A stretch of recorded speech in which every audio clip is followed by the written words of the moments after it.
Hello बच्चों, कैसे हैं हमारे बच्चे? मज़े में हैं? चलिए, हम भी बहुत मज़े में हैं, बहुत अच्छी बात है। चलिए, तो आज मैम आपके लिए क्या लेकर आई है? तो आज मैम लेकर आई है लाइफ प्रोसेस का माइंड मैप आप लोगों के लिए, जिसमें हम एक ही स्लाइड पे, एक ही पेज पे हम पूरे के पूरे चैप्टर को क्विकली रिवाइज कर लेंगे, जिससे हम लोगों को सब चीज़ें रिकॉल हो जाएंगी हमारे मन में कि हाँ भाई, ये कुछ हमने पढ़ा था, याद आ जाएगा सब कुछ हमें। अच्छा बेटा, इससे पहले एक बात बताएं कि बेटा हमारे चैनल पे ना हर चीज़ अवेलेबल है। आप हमारे आइकन पे क्लिक कीजिए, पूरी प्लेलिस्ट आपके सामने आ जाएगी। आप हर चैप्टर के वन शॉट माइंड मैप्स देख सकते हैं। ठीक है बच्चों, चलिए करते हैं शुरू। तो बेटा लाइफ प्रोसेस इस चैप्टर के अंदर हम लोगों ने बेसिकली 4 इंपॉर्टेंट प्रोसेसेस को स्टडी किया था। One is your nutrition and the respiration, transportation and the excretion. ये 4 प्रोसेस पढ़े थे, इन्हीं को देख लेते हैं। न्यूट्रिशन में हमने 2 पढ़ा, ऑटोट्रॉफिक और हीटरोट्रॉफिक। ऑटोट्रॉफिक वो होता है जिसमें एक ऑर्गेनिज्म अपना खाना खुद बना लेता था, है ना, जिसमें green plant, blue green algae आए थे, पूरे प्रोसेस को समझा था। फिर हेटरोट्रॉफिक में जो डिपेंड करते हैं ऑटोट्रॉप्स पे अपने खाने के लिए, क्योंकि खुद नहीं बना सकते। इसमें 3 थे, सेप्रोफाइटिक जो कि डेड ऑर्गेनिज्म से खाना लेते हैं, डेड एंड डिकेनिंग मैटर से। पैरासाइट जो कि घुस जाता है होस्ट के अंदर, जो होस्ट से ऑब्टेन करता है। और होलोजोइक जो बना बनाया कॉम्प्लेक्स फूड खाता है, बना बनाया कॉम्प्लेक्स फूड ऑब्टेन कर लेता है, ये हमने देखा था। फिर इसमें कुछ स्टेप्स होते हैं हेटरोट्रॉफिक न्यूट्रिशन के अंदर। इंडाइजेशन, इंजेशन मतलब खाना रखना मुंह में, डाइजेशन खाना का पचना, कॉम्प्लेक्स का सिंपल में कन्वर्ट होना, एब्जॉर्प्शन बॉडी में फूड का ट्रांसपोर्टेशन होना या ब्लड के अंदर जाना, ट्रांसपोर्टेशन एसिमिलेशन, और वेस्ट का रिमूव होना कहलाता है एक्सक्रीशन। ये यूनिसेलुलर्स में भी होता है, मल्टी सेलुलर्स में भी होता है। फिर हम आए थे रेस्पिरेशन पर कि भाई सबसे पहले मैम हमने ये पढ़ा था कि रेस्पिरेशन का मतलब होता है फूड का कन्वर्ट हो जाना एनर्जी के अंदर, इसे हम रेस्पिरेशन कहते थे। 2 प्रकार का होता है, एरोबिक, ऑक्सीजन की प्रेजेंस में जो होता है एरोबिक, वहां पर बनता है कार्बन डाइऑक्साइड, वाटर, और 38 एटीपी। इट में भी 36 वेरी करती है वैल्यू अलग अलग बुक्स में। एंड एरोबिक में बिना ऑक्सीजन के ये काम होता है। एक होता है आपके ईस्ट सेल में, एक होता है आपके मसल्स के सेल्स में।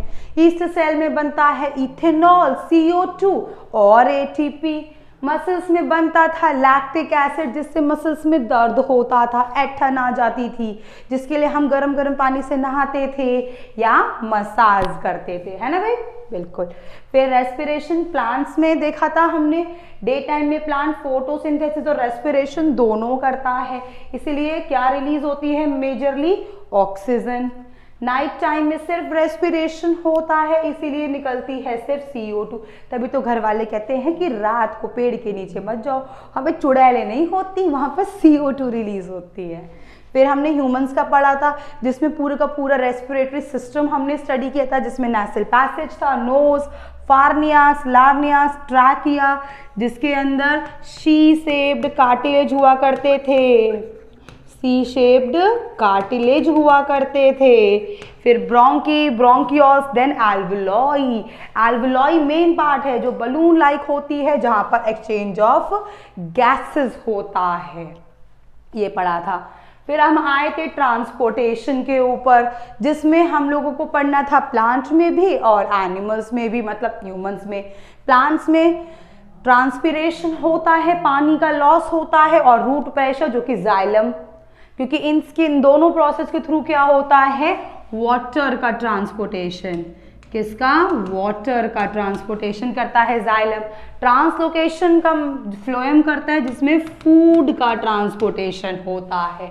किसका होता है बच्चों? फूड का। फिर ह्यूमंस में आए थे, तो ह्यूमंस में हमने देखा था भाई डबल सर्कुलेशन होता है। एक होता है हार्ट और सेल के बीच में, जिसको सिस्टमैटिक सर्कुलेशन कहते हैं। एक था हार्ट और लंग्स के बीच में, जिसको हम पल्मोनरी सर्कुलेशन कहते हैं, और इन दोनों को मिलाकर ही कहा जाता है डबल सर्कुलेशन। इसके अंदर हम लोगों ने कुछ ब्लड वेसल्स भी स्टडी की थी।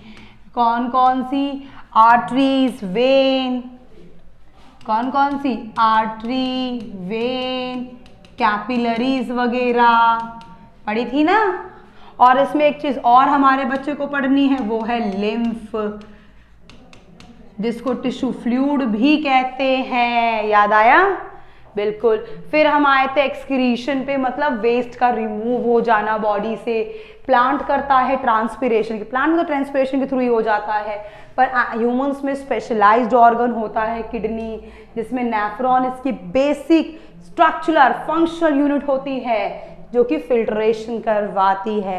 पूरे नेफ्रॉन को हमने स्टडी किया था यूरिन के फॉर्मेशन में। देन हम लोगों को लास्ट टॉपिक पढ़ना था डायलाइसिस। डायलाइसिस में क्या होता है, कभी कभी इन्फेक्शन के थ्रू या किसी इंजरी के थ्रू हमारी किडनी क्या हो जाती है, फेल हो जाती है, किडनी फेलियर हो जाता है, जिससे ब्लड साफ नहीं होता है। तो उसके लिए हमने क्या देखा था, उसके लिए हमने देखा था कि भाई आर्टिफिशियल किडनी का इस्तेमाल करते हैं, जो कि होती है मशीनें, जिसमें पाई जाती थी सेमी परमिएबल मेम्ब्रेन। पर यहाँ पर एक घाटा है कि यहाँ पर रीएब्जॉर्प्शन नहीं होता, यहाँ पर रीएब्जॉर्प्शन नहीं होता, कि जो चला गया तो समझो चला ही गया, स्वाहा हो गया, वापस नहीं आना है। तो ये सब था बेटा जो कि हमने इस चैप्टर में किया था स्टडी। आई होप हमारे बच्चों को सब चीज़ें रिकॉल हो गई होंगी, समझ में याद आ गई होंगी कि भाई हम लोगों ने हाँ ये सब चीज़ें पढ़ा था। ठीक है बेटा, अच्छे से आप इस चैप्टर को कीजिए। लॉन्ग चैप्टर है पर इजी है अगर आप इसको कंसेप्ट वाइज अपने करेंगे। रट्टा नहीं मारना, कंसेप्ट बनाना है, कंसेप्ट ही बनाना होता है हमको। ठीक है बच्चों, चलिए अब हम करते हैं अपनी आज की इस वीडियो को ओवर। मिलेंगे नेक्स्ट टाइम आपको जल्द ही नेक्स्ट किसी अच्छे से चैप्टर के साथ। Thank you.